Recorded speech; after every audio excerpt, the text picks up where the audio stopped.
اس کتاب سے واقفیت انسان کو فرق اور ان کے خطرات سے آگاہ کرتی ہے، لہذا فرق اور ان کے خطرات سے آگاہ ہونے کے لیے یہ کتاب بہت ضروری ہے۔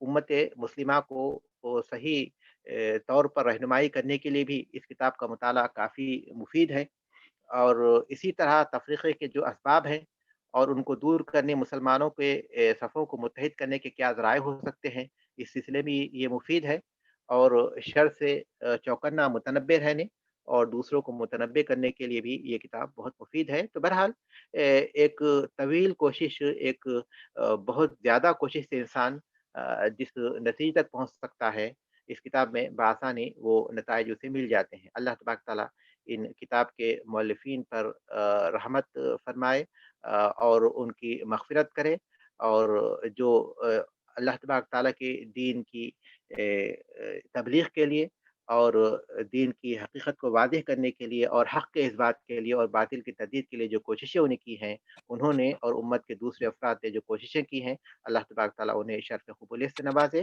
اور ہمیں بھی ان کے نقش قدم پر چلنے کی توفیق عطا فرمائے اور ہمیں ثابت قدم رکھے، اور اسی طرح وہ ہمیں گمراہی سے محفوظ رکھے، آمین۔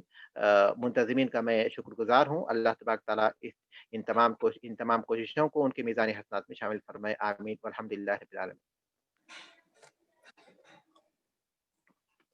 جزاک اللہ خیراً۔ شیخ عبد الحفیظ مانوی حفظہ اللہ کا میں مشکور ہوں کہ آپ نے اپنے منتخب کتابوں پر بھرپور تیاری کے ساتھ ہمارے اس پروگرام میں تعارف پیش کیا۔ اللہ تعالیٰ آپ کو اس کے میزان حسنات، اللہ تعالیٰ اس تعارف کو آپ کے میزان حسنات میں شمار فرمائے اور اس سے طلبۃ العلم کو فائدہ ہو۔ میں آج اس پروگرام میں شرکت کرنے والے تمام مشارکات اور جن علماء نے کتابوں کا تعارف پیش کیا ہے، ان تمام کا میں شکریہ ادا کرتا ہوں اور اللہ تعالیٰ سے دعا گو ہوں کہ اللہ تعالیٰ اس مجلس کو ہمارے میزان حسنات میں شمار فرمائے اور ہمیں کتابوں سے رجوع ہونے اور کتابوں سے بھرپور استفادہ کرنے کی توفیق عطا فرمائے۔ آج انہی دو علماء کے منتخب کتابوں کے تعارف کے بعد یہ پروگرام ختم ہونے جا رہا ہے۔ انشاءاللہ پھر ٹھیک 3 ہفتے بعد ہماری ملاقات ہوگی۔ میں اسی پر اس مجلس کے اختتام کا اعلان کرتا ہوں اور دعا پڑھنے کی گزارش کرتا ہوں۔ سبحانک اللہم وبحمدک اشہد ان لا الہ الا انت استغفرک و اتوب الیک۔ السلام علیکم ورحمۃ اللہ وعلیکم وبرکاتہ۔ السلام ورحمۃ اللہ وبرکاتہ۔ یہ پروگرام ختم ہونے جا رہا ہے۔ کوئی سوال جواب ہے کیا اس پروگرام میں؟ جی شیخ، ابھی تک تو ایسے کوئی منصوبہ نہیں کیا ہم لوگ، انشاءاللہ آئندہ غور کریں گے ضرور۔ جزاک اللہ خیر۔ اچھا رہتے تو اچھا تھا، کچھ سوال جواب وغیرہ رہتے تو انشاءاللہ کچھ اس سے بھی کچھ استفادہ ہو جاتا تھا۔ جی ضرور سوال ضرور جواب کے ذریعے سے۔ اس پر بھی غور کریں گے انشاءاللہ ہم ضرور۔ اچھا جزاکم اللہ خیر، بارک اللہ فیکم، تقبل اللہ جہودکم وجعل فی میزان حسناتکم۔ آمین آمین انشاءاللہ۔ جزاک اللہ خیر انشاءاللہ۔ وإياكم ماشاءاللہ۔ راشد ہماری بات سنیں گے آپ؟ جی میں سن لیتا ہوں۔ جی کون کہہ رہے ہیں؟ میں ذرا دیکھ عارف کہہ رہا ہوں، میں حیدرآباد سے۔ جی عارف الدین کلی۔ جی عارف، یہ مشورہ کریں گے بھائی، مشورہ کب ہو رہا ہے؟ ابھی کوئی پچھلے 3 مہینے سے یہ بات سن رہا ہوں میں، کسی چیز پر کوئی اس پر قطعی آپ لوگ روبہ عمل نہیں کیے ہیں۔ اگلے پروگرام سے پہلے ذرا اس پر کوئی نشست کر لیجئے اور پکی بات بتائیے